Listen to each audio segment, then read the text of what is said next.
नमस्कार मराठी वर्ग मित्रमंडळी, स्वागत आहे तुमचं आजच्या या अत्यंत महत्त्वाच्या आणि माहितीपूर्ण एक्सप्लेनरमध्ये. Hello everyone. आज आपण महाटेट परीक्षेसाठी एक असा टॉपिक कव्हर करणार आहोत ज्यावर परीक्षेत प्रश्न हमखास विचारले जातातच.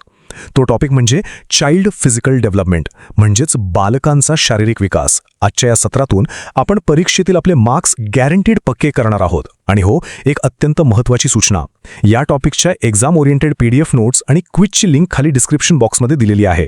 सेशन संपल्यावर ती चेक करायला अजिबात विसरू नका.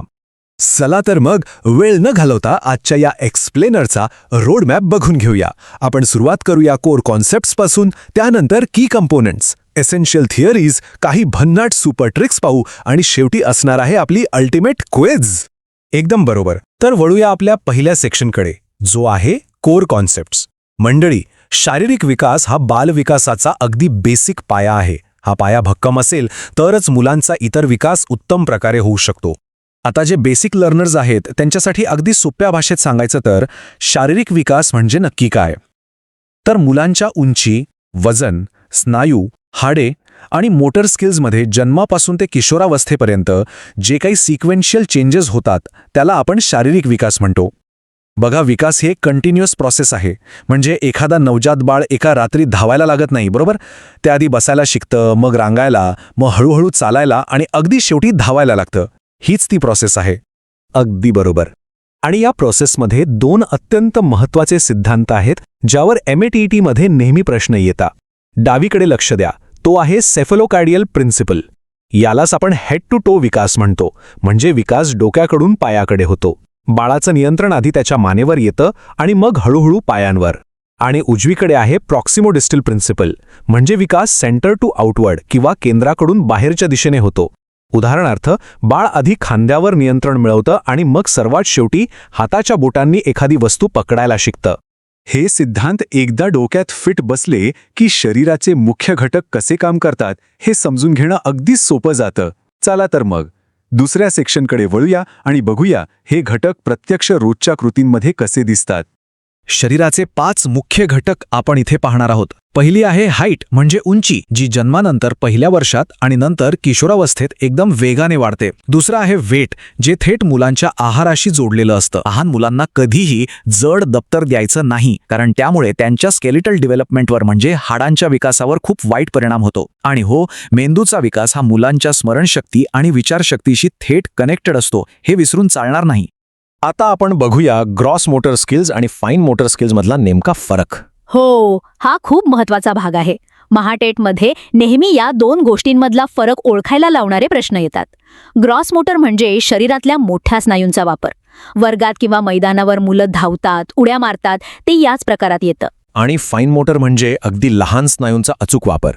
जेव्हा एखादं मूल पेन्सिल पकडून लिहितं, चित्र काढतं किंवा स्वतःच्या शर्टचं बटन लावतं, तेव्हा ते फाईन मोटर स्किल्स वापरत असतं. आता हे सगळे विकास घडवून आणणारे घटक कोणते? तर यामध्ये हेरिडिटी म्हणजे आनुवंशिकता, न्यूट्रिशन म्हणजे संतुलित आहार, ज्यातून योग्य ते प्रोटीन आणि कॅल्शियम मिळतं, यांचा समावेश होतो. तसंच मुलांच्या आजूबाजूचं एन्व्हायरमेंट आणि सगळ्यात महत्त्वाचं म्हणजे एक्सरसाइज किंवा खेळ. कबड्डी, खो खो यांसारख्या मैदानी खेळांमुळे मुलांच्या शारीरिक विकासाचा पाया अगदी अतूट आणि भक्कम होतो. चला, आता आपण सेक्शन 3 कडे वळूया, जो आहे इसेन्शियल थिअरीज. महाटेटच्या परीक्षेत शारीरिक विकासाशी जोडलेल्या काही महत्त्वाच्या मानसशास्त्रीय सिद्धांतांवर हमखास प्रश्न विचारले जातात. ते बघून घेऊया. हे कॉन्सेप्ट्स ऐकायला थोडे जड वाटत असले तरी समजायला खूप सोपे आहेत बरं का. पहिलं नाव आहे गॅसेल यांचं. त्यांचा मॅच्युरेशन थिअरी सांगतो की विकास हा पूर्णपणे नैसर्गिक परिपक्वतेवर अवलंबून असतो. दुसरं महत्त्वाचं नाव म्हणजे पियाजेट. शारीरिक विकासाचा मुलांच्या कॉग्निटिव्ह म्हणजे संज्ञात्मक विकासावर कसा थेट परिणाम होतो ते त्यांनी स्पष्ट केलंय. आणि तिसरे आहेत एरिक्सन, ज्यांचा सायकोसोशल सिद्धांत सांगतो की बालपणात मुलांना मिळणारं स्वावलंबन किंवा इंडिपेंडन्स त्यांच्या पुढच्या विकासासाठी किती महत्त्वाचं असतं. आता वेळ आली आहे चौथ्या सेक्शनची, सुपर ट्रिक्स अँड प्रोमोज. एवढा सगळा अभ्यास करून डोकं थोडं जड झालं असेल तर आता एकदम फ्रेश व्हा, कारण आता आपण एक अशी अल्टिमेट मेमरी ट्रिक पाहणार आहोत जी तुम्हाला परीक्षेत खूप कामी येईल. परीक्षेसाठी ही अल्टिमेट मेमरी ट्रिक कायम लक्षात ठेवा. हेड, मग बॉडी आणि मग लिम्स, म्हणजेच सेफेलोकॉर्डल अधिक प्रॉक्सिमोडिस्टल. बिग मसल दिसलं की समजायचं ग्रॉस मोटर आणि स्मॉल मसल दिसलं की फाईन मोटर. एकदम सिंपल. आणि मित्रमंडळी, तुमच्यासाठी एक भन्नाट अपडेट आहे. तुम्ही आपला मराठी वर्ग मेंबरशिप प्लॅन जॉईन करू शकता. फक्त 59 रुपयांच्या प्लॅनमध्ये तुम्हाला मिळतील loyalty badges, special emojis, members only live chats आणि आपल्या नवीन व्हिडिओजचा अर्ली ॲक्सेस. आणि जर तुम्ही 119 रुपयांचा प्लॅन घेतला तर तुम्हाला मिळतील मेंबर शाउटआउट्स, आपल्या प्रीमियम टेलिग्राम चॅनलचं सबस्क्रिप्शन आणि आधीच्या लेव्हलचे सर्व फायदे. तसंच आपल्या पेडागॉजीच्या संपूर्ण प्लेलिस्टची लिंकसुद्धा खाली डिस्क्रिप्शनमध्ये दिलेली आहे, ती नक्की चेक करा. आणि आता आपण आलो आहोत सर्वात एक्साइटिंग भागाकडे. Section 5 ultimate quiz. सर्वांनी अगदी रेडी राहा, कारण आता जे प्रश्न विचारले जातील त्यांची उत्तरे तुम्हाला खाली कॉमेंट बॉक्समध्ये लगेच लिहायची आहेत. चला बघूया कोणाचा अभ्यास किती झालाय. तर पहिला प्रिव्हियस इयर क्वेश्चन किंवा PYQ असा आहे: डोक्याकडून पायाकडे होणारा विकास हे खालीलपैकी कोणत्या तत्वाशी संबंधित आहे? ऑप्शन्स आहेत प्रॉक्सिमोडिस्टल, सिफॅलोकॉडल, मॅच्युरेशन की रेनफॉर्समेंट. चला फटाफट कमेंट्समध्ये तुमचं उत्तर सांगा. आणि वेळ संपली. याचं अगदी बरोबर उत्तर आहे सिफेलोकॉडल. ज्यांनी बरोबर उत्तर दिलंय त्या सर्वांचं खूप खूप अभिनंदन. आता दुसरा PYQ. खालीलपैकी सूक्ष्म हालचालीचे किंवा फाईन मोटर स्किलचे उदाहरण कोणते? ऑप्शन्स आहेत running, jumping, holding a pencil की वॉकिंग. सांगा बरं पटकन कमेंटमध्ये. एकदम बरोबर. याचं अचूक उत्तर आहे होल्डिंग अ पेन्सिल, म्हणजेच पेन्सिल पकडणे. एक्झामिनर्स नेहमी हातांच्या बोटांसारख्या लहान स्नायूंच्या हालचालींवरच असे प्रश्न विचारतात, हे लक्षात ठेवा. आता तिसरा प्रश्न. विकास हा मुख्यतः परिपक्वतेवर किंवा मॅच्युरेशनवर आधारित असतो असे कोणी म्हटले आहे?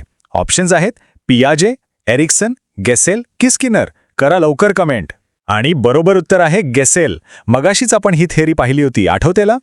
चौथा PYQ बघूया. कोणता शारीरिक घटक मुलांच्या स्मरणशक्ती आणि विचारशक्तीवर थेट परिणाम करतो? ऑप्शन्स आहेत बोन्स, ब्रेन, हाईट की मसल्स. हा तर अगदी कॉमन सेन्सचा प्रश्न आहे. याचं बरोबर उत्तर आहे ब्रेन, म्हणजेच मेंदू. आणि हा पाचवा फाउंडेशनल PYQ. कोणत्या अवस्थेत बालकाच्या उंचीत झपाट्याने वाढ किंवा सेकंडरी सर्ज होतो? ऑप्शन्स आहेत बर्थ, ॲडॉलसन्स म्हणजेच किशोरावस्था, ओल्ड एज की ॲडल्टहुड. शिक्षक मित्रांनो, याचं अचूक उत्तर आहे अडॉलेसन्स. पहिल्या वर्षानंतर थेट किशोरावस्थेतच मुलांची उंची सर्वात वेगाने वाढते. आता वेळ आहे गेस क्वेश्चन्सची. लॉजिकल रिझनिंगवर आधारित हे 3 प्रश्न आहेत. पहिला प्रश्न, जड दप्तराचा परिणाम शरीराच्या कोणत्या घटकावर होतो? दुसरा प्रश्न, बोटांच्या आधी खांद्यावर नियंत्रण येणे हे कोणते तत्व आहे? आणि तिसरा प्रश्न, मुलांच्या आहारात प्रोटीन कशासाठी आवश्यक असते? या तिन्ही प्रश्नांची उत्तरे तुम्हाला खाली कमेंट बॉक्समध्ये एकाच ओळीत लिहून पाठवायची आहेत. बघूया कोणाचं लॉजिक सर्वात भारी चालतंय. जाता जाता एका अतिशय इन्स्पायरिंग आणि महत्त्वाच्या विचाराकडे आपण वळूया. भविष्यातील शिक्षक म्हणून आपली खरी भूमिका काय असेल?